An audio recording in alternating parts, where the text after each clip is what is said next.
Well, I started meeting you in October 2015, but prior to that, I've had migraine headaches my entire life, which have been treated by a neurologist for the most part. About 3 years ago, I was having Botox therapy for migraines every 3 months, which was working extraordinarily well for me, and got off of all of my oral medications. Then I started medical school in 2014. In KU? At University of Kansas? Yes, exactly.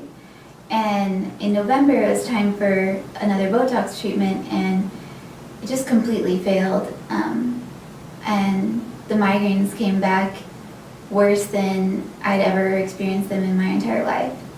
I tried again in 3 months to have Botox, but again, it failed. And at that point, I started seeing a different neurologist and was on, different oral medications all the time, handfuls of pills, it seemed, every day. I was already really struggling to pass my classes and stay in school, let alone have a life outside of school with all the headaches, but somehow managed to finish my first year. About a week into my second year of medical school, I realized that something wasn't right, and the oral medications I was on weren't helping at all, and I just kept getting exponentially worse. At that point, What medicines were you on by then? I was taking Depakote and propranolol Okay. and other abortive medications, not Imitrex. I can't remember. Zomig? Sorry? Zomig? I don't think it was Okay. Zomig. I Okay. apologize, I No can't problem. remember. It's a distant memory. It's a good thing. Yeah, I don't have to remember these Yeah. things anymore. So, in addition to the migraines, I had been having really severe neck pain and as well as jaw pain, but they didn't seem as big to me as the migraines themselves. But on a good migraine day, it would feel like there was this iron rod jammed up my neck, and these hands were just clasped around my neck so tight, and I couldn't really turn my head. It was hard to drive because I felt uncomfortable backing up, turning my head. I could barely do it. So I knew something was seriously wrong. A week into medical school, I had to go to the emergency room to get rid of my migraines. It was the first time I'd ever had to do that, and really probably could have gone previously. I just waited because I was too scared to go by myself, and had IV treatment. And what did you have? I had IV Decadron, Toradol, lidocaine, and lactate ringer solution. And Zofran also. And Zofran as well for the Okay. nausea and vomiting. And I mean, that brought a 10 out of 10 migraine down to, 3, 4, but it never took it away. And How long would that relief last? that relief lasted a week and a half to the 2 weeks where I would again need to go back to the emergency room. And so after 3 visits to the emergency room of these IV treatments, I mean, like literally there for 5 or 6 hours when I should have been studying for medical school, I decided that I needed to take a leave from school. Not only was I having all of the neck issues and the jaw pain, but I lost 20 pounds, which is about 15% or more of my own body weight, just because I couldn't eat with all the nausea with the migraines, and I just really couldn't even take care of myself. I was in bed with a headache all the time. Okay. So And what were some, when you said you decided I can't go on, what were some things you thought about, looked into as far as options, and what kind of things did your neurologist, you're saying Weingartner by then? Mm-hmm. Okay. And what kind of options and so on did the neurologist recommend you? we kept switching medications, but a huge problem for me was that the medications had side effects that didn't really, the benefit of the medications plus the side effects was almost just as bad as the migraines themselves. One of the medications I was on gave me a really bad tremor, and I want to be a surgeon someday, so that was a significant issue to me.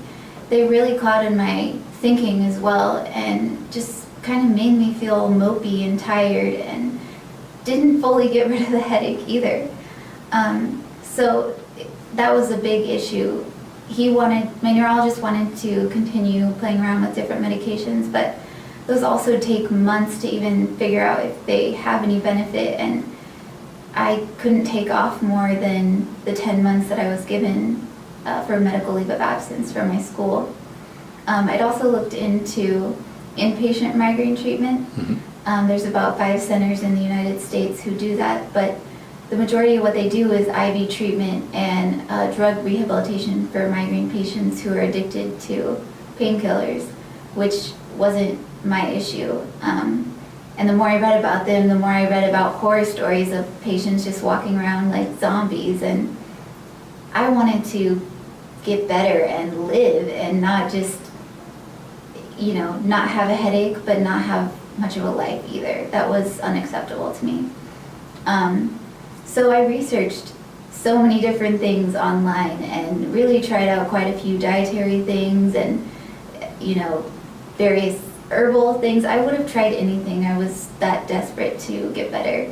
And through that process, I came across your website online and thought, man, I do have all of these symptoms on here. I never thought they were connected or related to my migraines. For example, the neck pain, I had some of the ringing in my ears, the instability with walking, the tightness and pain in the face.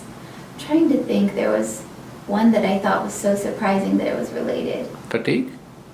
No, I can't remember, but anyway, just everything clicked with me, and reading some of the stories of patients who've already been treated by you, I was like, wow, this sounds like me, and it really sounded hopeful and, not just, oh, we're going to try this medication and it might work, but it's going to have all of these horrible side effects, which it was unacceptable to me to have so many doctors tell me those things over the years, because it just didn't leave you with any sort of quality of life.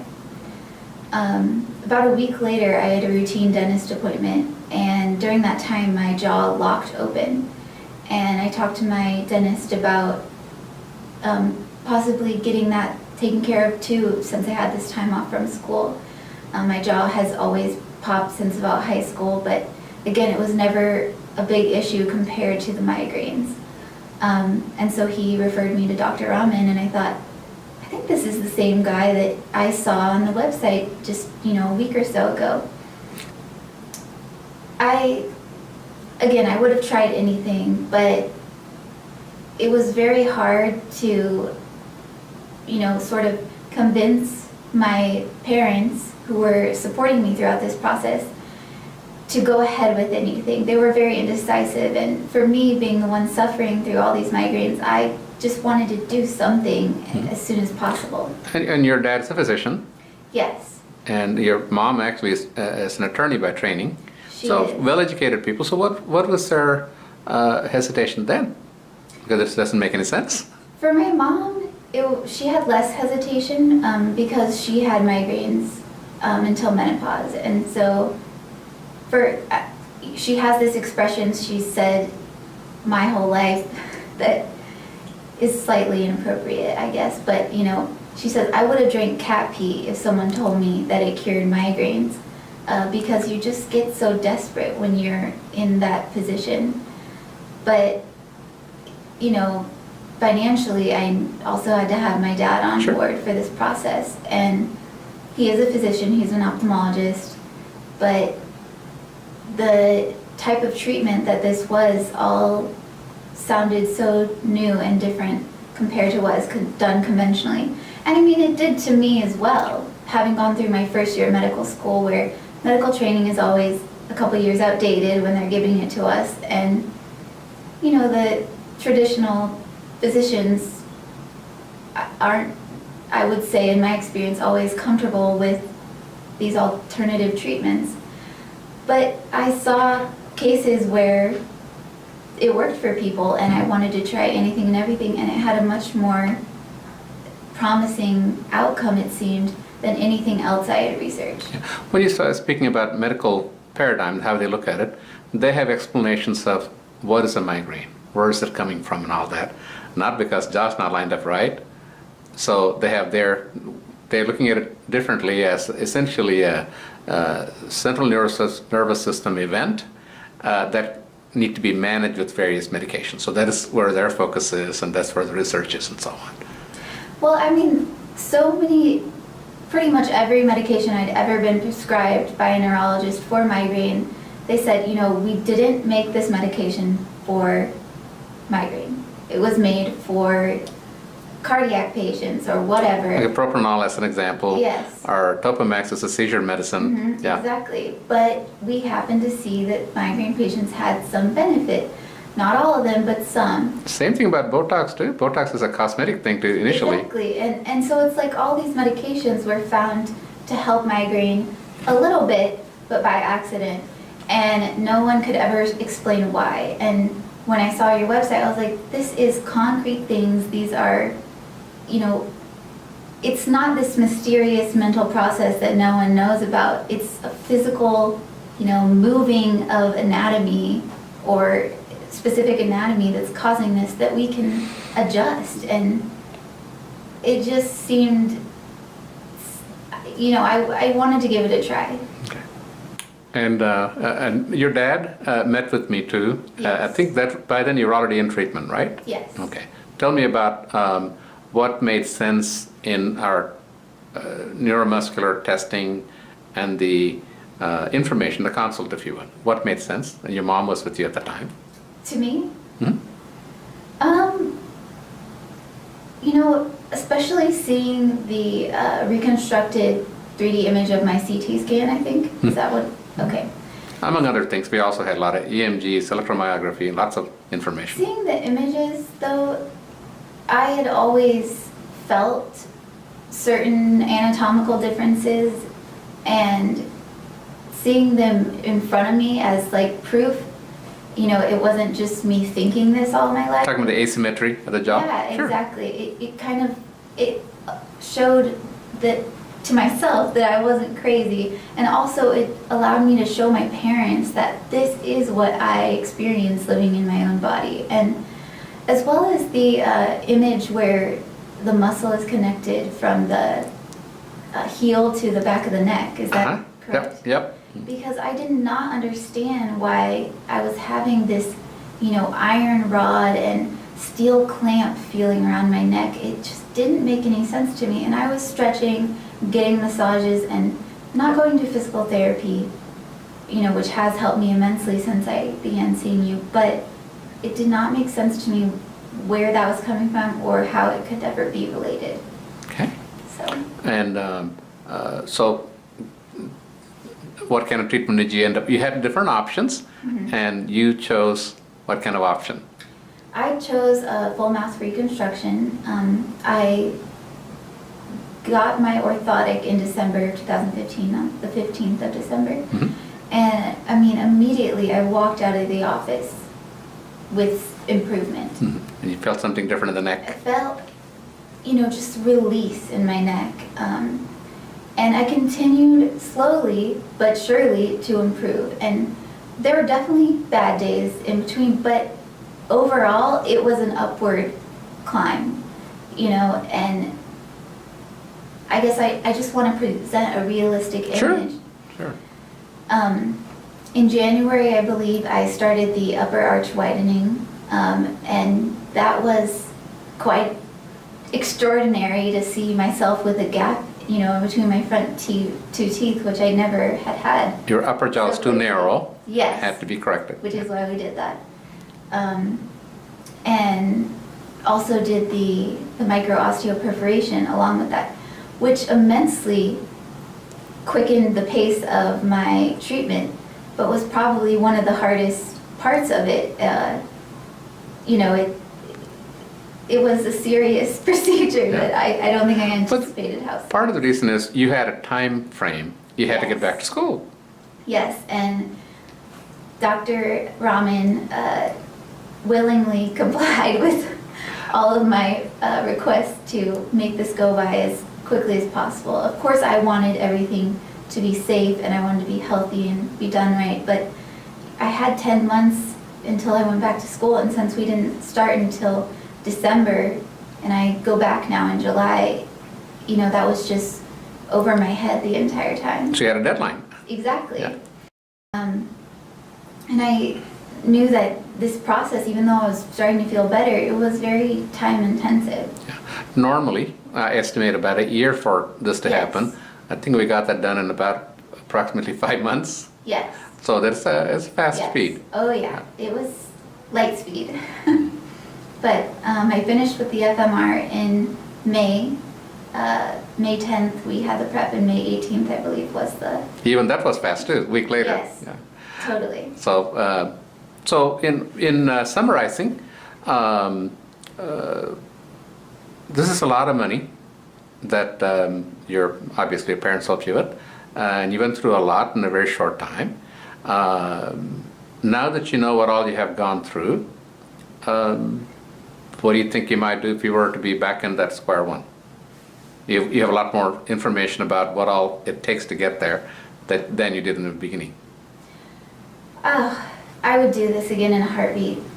And I wouldn't hesitate as much.